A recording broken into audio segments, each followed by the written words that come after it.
straight away. We've got very little time. Everything's calculated to the last minute, so please sit down and listen to me. This is how we're going to proceed. We have 6 reports. This is going to take us around 10 minutes for each report, so that's an hour plus the vote. So who wants to... So to start, each time I'm going to call on the President, and you could tell me in a couple of words how the work's gone, and then the Rapporteur will make their proposals. And then you, as I said this morning, will have the opportunity to participate in the discussions.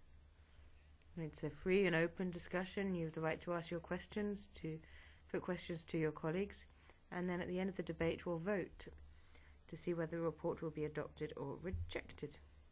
That's just how it happens in a plenary session. Oh, well, in real MEPs, because of course you're not real MEPs. I'll give the floor to Panayotis to start with. Panayotis, you have the floor.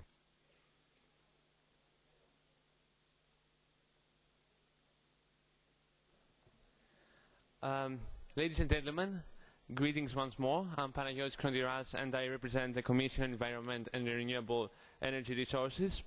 Our topic can be divided in 2 sub-questions. The first one is how can we bring about a change in behavior? And the second one, how can we encourage sustainable development? Please hear the report our Commission has formed from my colleague.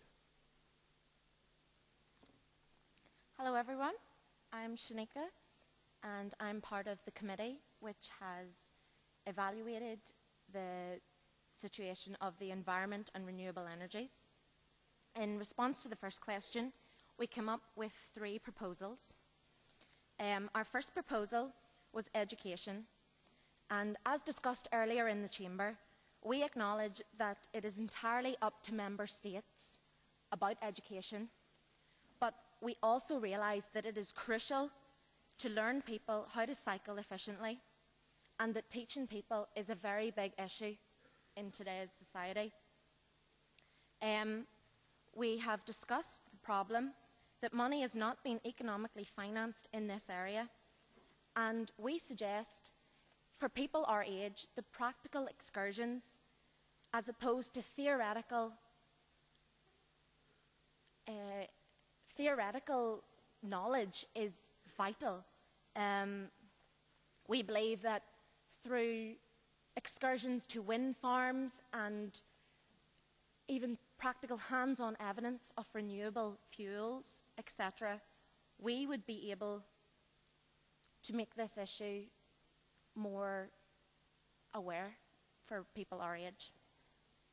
We also acknowledge that in an advancing technological world, social media and networks play a very important role for us, and we can educate people through the use of these. I don't know about you, but I know every day I'm on my phone numerous times on Twitter, Facebook, YouTube, and these are all methods that could be used to promote sustainable development. We therefore have come to the conclusion that these methods can be used to bring about a change in our behaviour. Our second proposal was for us to help developing countries in the aspect of climate change as well. Industrialised countries in the European Union could donate money to a foundation that would prevent countries in the developing world from making the same mistakes that we have. And our last proposal in question 1 was that we should implement more energy efficient appliances in our home, making them more accessible for everyone by simply reusing everyday elements, using biodegradable products within our own countries.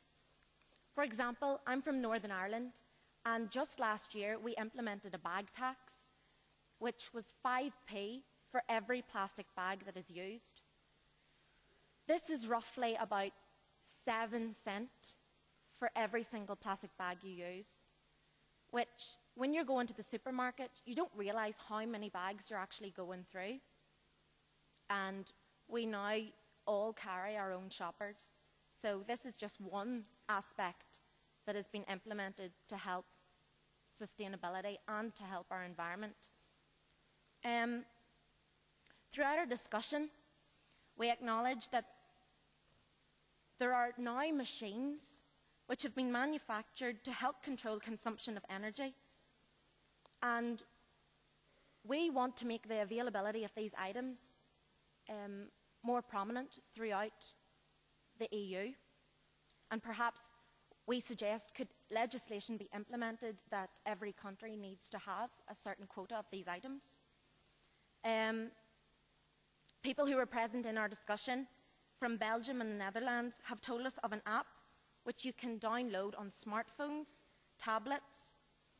By using these, you can control energy and save money, which is very important today.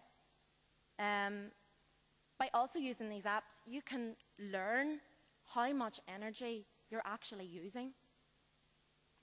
So we feel that's very important as well.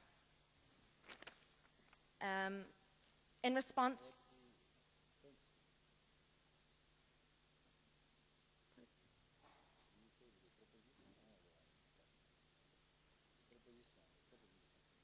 there were our 3 proposals, and in answering the second question, which was, how can we encourage sustainable development?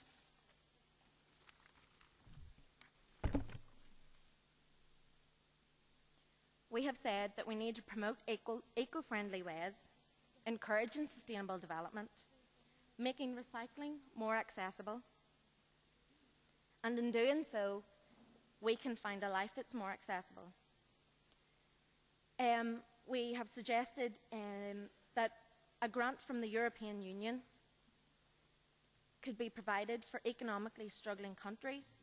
The suggestion of lower cost of maintenance of renewable methods as opposed to non-renewable methods. And we also highlight that energy is our future. Globally, we have an impact, and Europe should be an influence to the rest of the world. We should develop a system which collates new energy sources and new technologies in response to non-renewable methods which are currently being used. Thank you very much, Shaneika. Merci beaucoup. Donc, merci beaucoup. Thank you very much indeed. Mes amis, je crois qu'on s'est mal compris. Donc, c'était le premier. Well, that was the first speaker, the first rapporteur. Perhaps you hadn't fully understood correctly, but you shouldn't really be taking 7 minutes to present your proposals in broad terms. You really need to make concrete proposals. Then you have to let your colleagues have a good time to ask questions, and then we can vote. We really have to have a really an exchange of views. So please raise your hands if you have something to say about the report. If you're for or against, if you've got a counter proposition.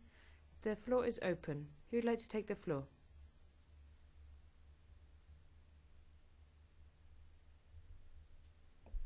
Nobody?